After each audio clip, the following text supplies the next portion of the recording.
କୁଆଡ଼ୁ ମାଡ଼ି ଆସିଲା ଏ ଦଲକାଏ ଥଣ୍ଡା ପବନ। ତାରି ପରସରେ ଦେହରେ ଖେଳିଗଲା ସିଂହରଣ। ଯେବେ ମୁଁ ପବନକୁ ପଚାରେ ତୁମ କଥା, ସେ ବି କୁହେ ସେ କୁଆଡ଼େ ତୁମକୁ ସ୍ପର୍ଶ କରି ଆସିଛି।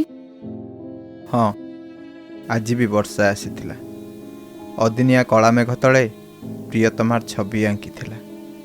2 ପାହୁଣ୍ଡର ସମ୍ବଳ ମାଗିବା ଆଗରୁ କୋହର ଦାସ୍ତାଁ ମୋତେ ଶୁଣାଇଥିଲା। ନିମିଷକ ପାଇଁ ବୋଧ ହୁଏ ମୋ ପିଣ୍ଡରୁ ପ୍ରାଣ କାଢ଼ି ନେବା ପାଇଁ ମୋତେ ପରିରାଇଜର ସେର୍ କରାଇଥିଲା। ହେଲେ ସେ ବର୍ଷା ବିନ୍ଦୁ, ସେ ବିଜୁଳି, ସେ ଶିଥିଳ ପବନ, ସେ ସବୁ କିଛି ତ ମୋ ଅତୀତ ସହ ମୋତେ ନିବିଡ଼ କରାଉଥିଲା ପ୍ରତି ମୁହୂର୍ତ୍ତରେ। ତାହେଲେ ସେ ସବୁ ମରିଚିକା ଥିଲା ନା ଯୁବସୁଲଭ ଗୁଣର ପ୍ରହେଳିକା ଭିତରେ ପାଦ ଖସାଇଥିବା ପ୍ରେମିକର ପରିଚୟ ଥିଲା? ଏବେ ବି ସନ୍ଦିହାନର ସନ୍ଦିଗ୍ଧ ଦୃଷ୍ଟିରେ ପରିଚୟ ହରାଇଥିବା ଗୋଟେ ପ୍ରେମିକର ପ୍ରଶ୍ନ ତା ପ୍ରେମିକା ପାଇଁ। ତୁମେ କ'ଣ କେବେ ସ୍ୱପ୍ନ ଦେଖ ନା? ହଁ, ଦେଖେ।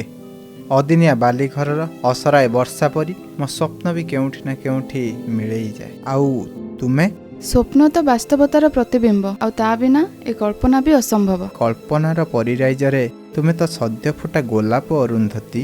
ନା, ମୁଁ ଗୋଲାପର ସଦ୍ୟ ବନରେ କଣ୍ଟକିତ ଯୌବନର ଉଶୃଙ୍ଖଳ ଶିକୁଳି ପିନ୍ଧିବାକୁ ଚାହେଁ ନା।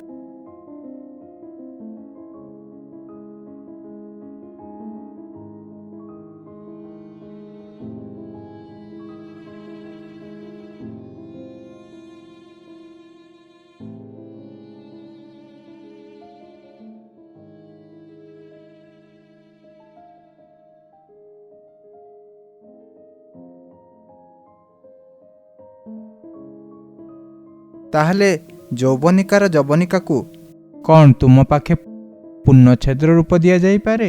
ଅବିନ୍ୟାସର ପରିଚାୟକ ହେବାଠାରୁ ପାଷାଣ ରୂପୀ ଅହଲ୍ୟା ବନିବାକୁ ମୁଁ ପସନ୍ଦ କରିବି। ତାହେଲେ କବିତା ସବୁ କାହା ପାଇଁ? ଏ ଚିଠି ସବୁ କାହା ପାଇଁ? କୁହ ଅରୁନ୍ଧତୀ। ନା, ଏ ଚିଠି ତ କେବଳ ତାଙ୍କ ପାଇଁ ଯାହା ପାଇଁ ମୁଁ ଅରୁନ୍ଧତୀ ନୁହଁ। ଇଂରାଜୀ ବର୍ଣ୍ଣମାଳାର କେଇ ଯୋଡ଼ା ବର୍ଣ୍ଣର ସମାହାର ନୁହଁ, ବରଂ ପୁଣି କ'ଣ ଅରୁନ୍ଧତୀ? ସବୁଥର ପରି ସେ ବି କ'ଣ ବହଳ ନିଦରେ ଆସନ୍ତି, ଆଖିରେ ଅସୁମାରୀ ସ୍ୱପ୍ନ ଦେଖାନ୍ତି, ଆଉ ମୁଁ ବି ପାଗଳ ହୋଇ ଭୁଲିଯାଏ ମୋର ସେ ଉଜୁଡ଼ା ଅତୀତ ଗୁଡ଼ାକୁ। ସ୍ୱପ୍ନର ବାସ୍ତବିକତା ଠାରୁ ଅୟୁତ ଆକାଂକ୍ଷା ଭିତରେ ସେ ସ୍ୱପ୍ନର ତାଜ ଗଢ଼ନ୍ତି, ଆଉ ମୁଁ ତାଜ ପିନ୍ଧି ମହାରାଣୀ ପାଲଟିଯାଏ ତାଙ୍କର। ଆଉ ତାପରେ ସ୍ୱପ୍ନର ମାଧୁର୍ଯ୍ୟକୁ ତୁମେ ଉପଭୋଗ କରିପାର ନା, ସମୟର ତାଳ ସହ ତୁମେ ଗତିବାନ ହୋଇପାର ନା, ଆଉ ସ୍ୱପ୍ନ ସବୁ ପାଣି ଫୋଟକା ଭଳି ମିଳେଇ ଯାଆନ୍ତି। କ'ଣ ଅରୁନ୍ଧତୀ, ଠିକ୍ ତ? ହେଲେ ତୁମେ ଏକଥା ଜାଣିଲ କେମିତି? ମୁଁ ତ କେବେ ଏକଥା କହିନି ତମକୁ, କି କେବେ ଚେଷ୍ଟା ବି କରିନି। ଏଇ କେମିତି ଏକ ଗଭୀର ଶବ୍ଦ, ଯାହାର ନା ଆଦ୍ୟ ଅଛି ନା ପ୍ରାନ୍ତ। ବାସ୍ ସମୟର ମଧୁର ଛନ୍ଦା ଭିତରେ ଏଇ କେମିତିଟା କେତେବେଳେ କାହାକୁ କୋଉ ରୂପରେ ସଜେଇ ଦିଏ, ସେ କଥା ମୁଁ ବି ଜାଣେ ନା। ଅଜଣା ସେ ପରିରାଇଜ, ଆଉ ତାଠାରୁ ବି ଅଜଣା ସେ ପ୍ରିୟତମା, ଯାହା ପାଇଁ ମୁଁ କବିତା ଲେଖେ। କଲମର ଲାଲ ସାହିକୁ ଅଜାଡ଼ି ଦେଇ ତାକୁ ପ୍ରାଣବନ୍ତ କରାଏ। ମନର ମାନସ ପଟରେ ତାରି ଚିତ୍ର ଆଙ୍କି ବସେ। ଜାଣେ ନା ତା ସହ ବାସ୍ତବରେ ମୁଲାକାତ ହୋଇପାରିବ କି ନାହିଁ। ଜୀବନରୁ ହଜିଥିବା ରଙ୍ଗ ଗୁଡ଼ାକୁ ପୁଣି ଥରେ ରଙ୍ଗେଇ ପାରିବି କି ନାହିଁ। କାହିଁକି ନା ମୋତେ ବି ଅଜଣା ମୋର ପରିଚୟ, ଯେଉଁ ପରିଚୟକୁ ମୁଁ ତୁମଠାରେ ହିଁ ସଜେଇ ଦେଇଛି କେବଳ ପ୍ରେମର ପିଉଷରୁ କିଞ୍ଚିତ ଆସ୍ୱାଦନ ପାଇଁ। ହଁ ଅରୁନ୍ଧତୀ, ତୁମେ ପାଷାଣୀ ଅହଲ୍ୟା ହୋଇ ବଞ୍ଚିପାର।